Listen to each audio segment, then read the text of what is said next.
6월 1일 화요일 잠언 17장 1절로 14절 말씀.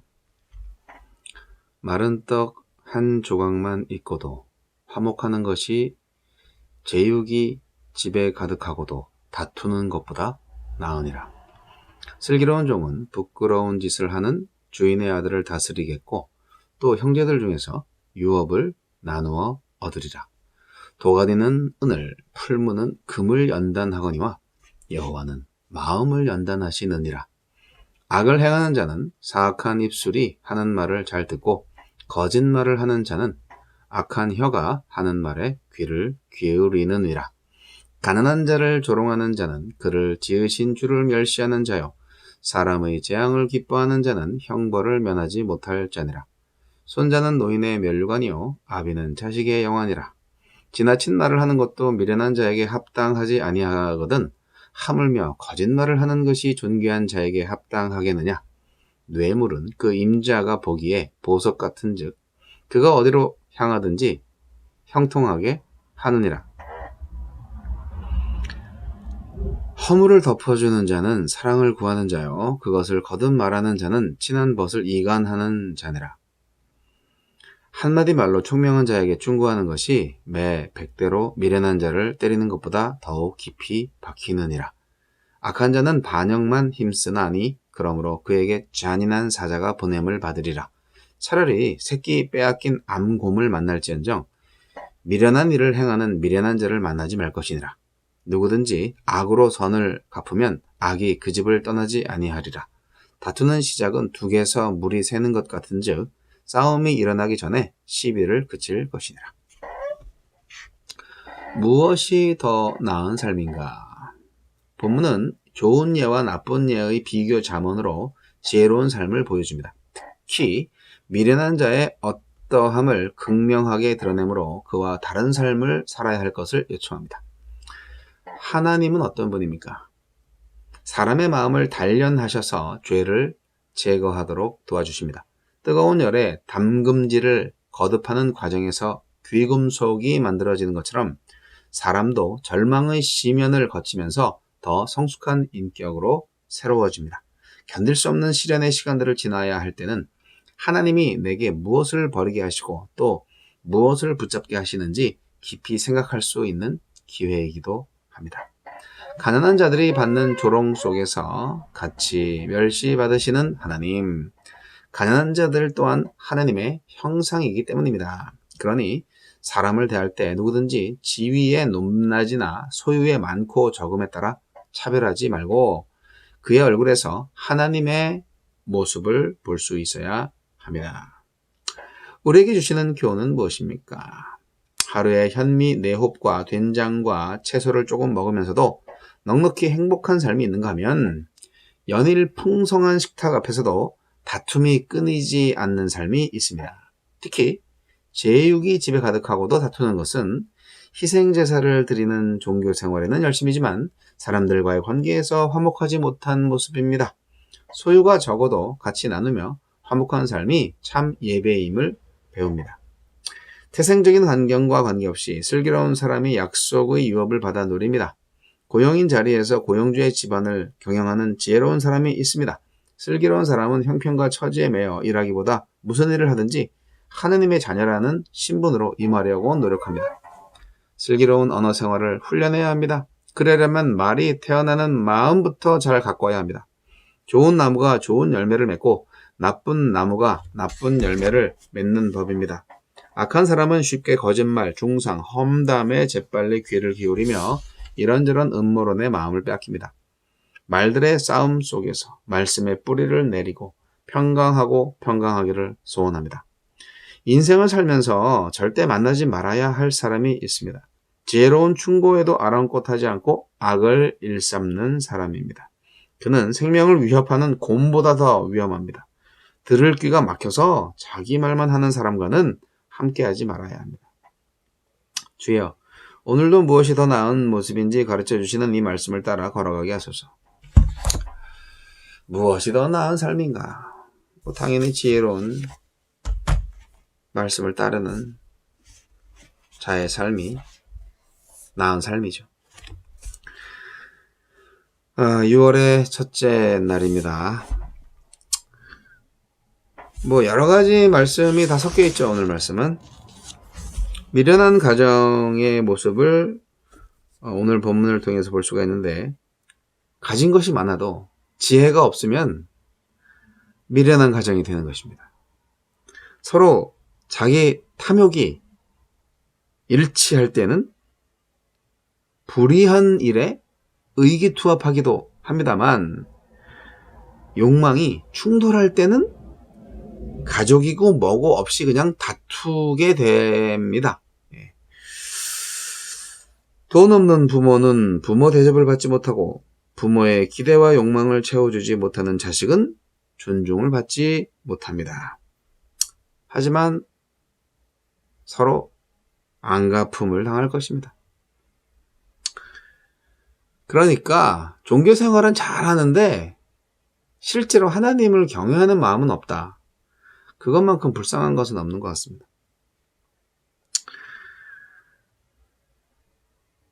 가진 것 없어도 하나님을 경외하는 집안이 화목한 집안이에요. 미련한 말은 관계를 파괴하고 지혜로운 말은 관계를 창조한다고 합니다. 그러니까 이제 말을 잘해야 되는 건데, 이 말을 잘한다는 것은 뭐 말솜씨가 좋게 해라 뭐 이런 거 아니에요. 잠언에서 말하는 게 말을 잘해야 된다는 것은 진실을 말하라는 거예요. 거짓말하지 말라는 거예요.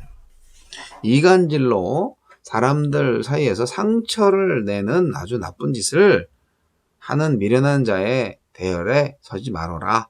그게 잠언의 교훈입니다. 미련한 사람은 욕심을 따라 삽니다. 욕심을 버리세요. 욕심이 자꾸 앞서면 결국 분별력을 잃게 됩니다. 그리고 결국은 자신과 타인을 다 망가뜨려요. 늘 반역과 배신을 도모할 준비가 되어 있는 사람이에요. 악을 선처럼 생각합니다. 악으로 선을 갚는 겁니다. 너무 안 좋죠. 그래서 나중에는 이게 어떤 사안이 딱 닥치면은 이게 정말 중요한 건지 안 중요한 건지 판단을 잘 못하셔갖고 결국 자기 분노로 모든 일을 그르치고 맙니다. 하나님은요, 미련하고 악한 자들을 처벌하실 거예요. 네. 처벌하실 거예요. 자, 무엇이 더 나은 삶인가? 여러 가지가 있습니다. 여러 가지가 있는데, 제가 조금 어려운 말씀이 하나 있어가지고 좀 찾아볼까 하는데요. 아까 몇 절이었더라?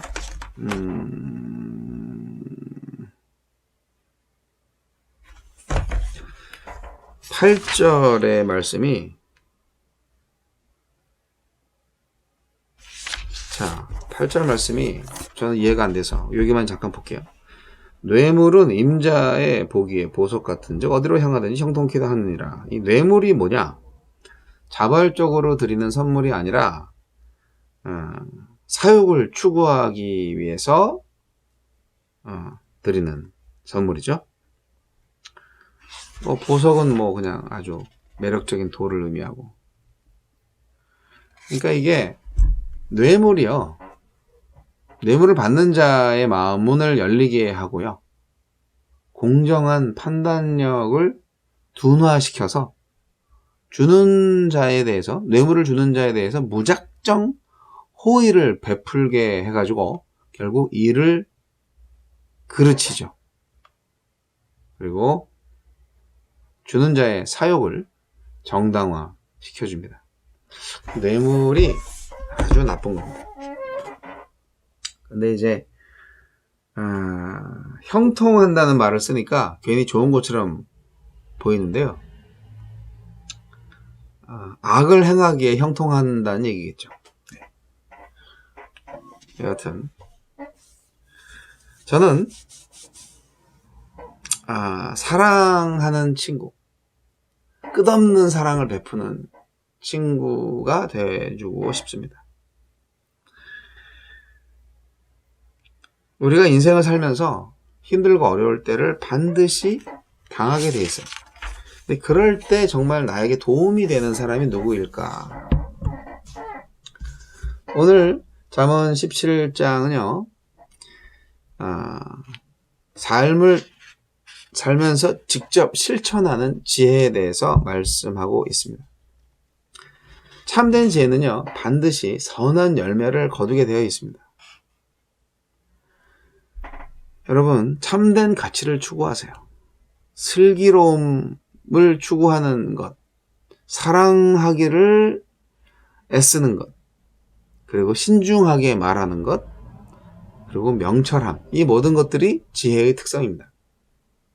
그 결과 참된 가치를 추구하는 사람들은 정말 떡 한 동이만 있어도 행복한 거예요. 그리고 이웃의 허물을 덮어줍니다. 사랑하니까. 남의 이웃 이렇게 허물 이렇게 다 까발겨서 좋을 게 뭐가 있어요. 그리고 막 말을 막 생각나는 대로 막 하지 말고, 특히 화가 난다고 막 좀 말을 그렇게 하지 마시고 절제하고 신중하게 이 혀를 다스리면요, 결국 다른 사람들이 아유 훌륭하시네요, 또 지식이 많은 분이시군요, 아까 굉장히 좋게 봅니다.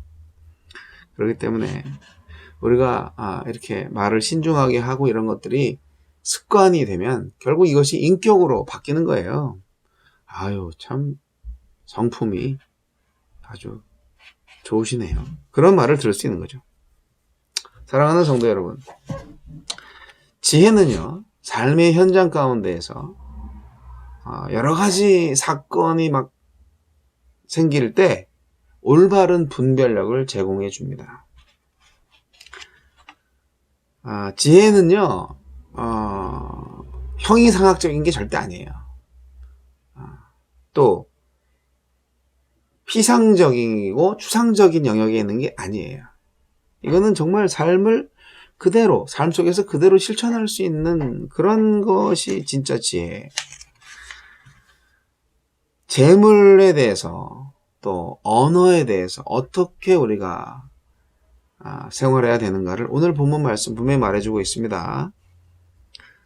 그렇기 때문에 여러분, 이 모든 것들을 제대로 하기 위해서는 우리가 하나님의 공의로우심을 인정해야 합니다. 참된 지혜는 그야말로 진정한 가치를 알아보게 하고요, 신자들의 삶의 현장은 바로 참된 지혜를 나타내는 훈련장과 같습니다. 결국 참된 지혜는 하나님과의 바른 관계에서 비롯됩니다. 아이고. 자, 우리가 이제 하나님께서 지혜의 말씀으로 우리를 연단해 주시기를 기대하시기 바랍니다. 환경과 인간을 통해서 연단하시는 하나님을 사랑하십시오. 그리고 우리가 하나님만 사랑하면 안 되고 동료 그리스도인을 사랑해야 합니다. 동료 그리스도인의 사랑은 어떤 특징이 있습니까? 네, 허물을 덮는 사랑이에요. 핸디캡을 덮어주는 사랑이에요. 까발기는 거 사랑 아니에요. 뭐 진리를 뭐 어쩌고 하는데 그건 따로 해야 됩니다. 예, 그거하고 구분하지 마시고 부끄러운 거, 숨기고 싶은 거 덮어줘야죠. 그렇기 때문에 허물을 덮는 사랑, 우리가 베풀어야 될 사랑입니다. 그리고 선으로 악을 이기는 사랑이 필요합니다. 이게 진짜 사랑이죠. 우리가 살다 보면 정말 전혀 잘못한 건 없는데 애매한 고난에 빠지고 핍박을 당할 때가 있어요. 중상모략에 빠지고 막 질투의 대상이 됩니다. 뭐 요셉이나 스데반 같은 사람들이 그런 지경에 처한 사람들이죠. 근데요, 뭐 요셉이 죄가 뭐예요? 단지 아버지로부터 사랑을 독차지했다, 그 죄가 있어요. 그래서 형들이 시기하고 모함을 받아 결국 애굽으로 팔려갔잖아요. 하지만 굉장히 긍정적이잖아요, 요셉은. 네. 나중에 이제 형들을 애굽으로 오게 하죠. 가뭄에 굶어 죽을 것 같으니까. 그래가지고 나를 보낸 거는 형님들이 아니에요. 나를 보낸 건 하나님이 보내신 거예요. 가나안에 기근이 들었을 때 형들을 오게 한 그 기회에 그런 깨달음이 요셉에게 있었다는 것은 결국 하나님과의 관계 속에서 아주 각별한 관계를 계속 유지했다는 것 아니겠습니까? 그런즉 나를 이리로 보낸 자는 당신들이 아니요 하나님이시라. 하나님이 나로 바로의 아비를 삼으시며 그 온 집의 주를 삼으시며 애굽의 온 땅의 치리자를 삼으셨나이다. 야, 성경에요. 형들에 의해서 이 노예로 팔린 요셉이 형들을 원망하면서 저주하는 그런 말씀이 없습니다. 그런 구절이 없습니다. 스데반도 그랬죠. 신약 성경의 스데반도 주여 저들을 용서해 주세요 하면서 자기한테 돌 던지는 사람들을 위해서 기도하면서 순교하셨습니다. 바울은 데살로니가전서 5장 15절에 삼가 누가 누구에게든지 악으로 악을 갚지 말게 하고 오직 피차 대하든지 모든 사람을 대하든지 항상 선을 쫓으라고 말씀하셨습니다. 여러분, 악을 악으로 욕을 욕으로 갚지 마시고 도리어 복을 빌 때 그게 바로 천국에서 상급으로 쫙 올라갑니다. 여러분, 우리가 악을 행하는 사람들한테 선을 행하잖아요. 그러면 그 사람들 머리에 숯불을 피우는 것과 같아요. 네, 여러분, 우리의 선한 행동이 그들에게 양심에 찔린 바가 되는 거죠. 이 세상에서 다른 사람에게 지고 싶고 또 사랑을 더 많이 주고 싶어 하는 사람은 없어요. 그러나 그리스도께서 우리를 부르신 목적이 뭡니까? 네.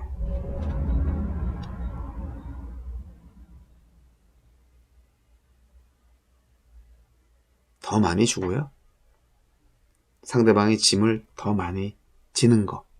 그게 우리 선교적 교회의 사명입니다. 천국에서 상급받을 것을 기대하시면서 오늘도 나의 십자가, 나의 사명을 잘 감당하시기 바랍니다. 6월달도 뜨거운 한 달 되시길 바라고요. 주님 안에서 사랑합니다.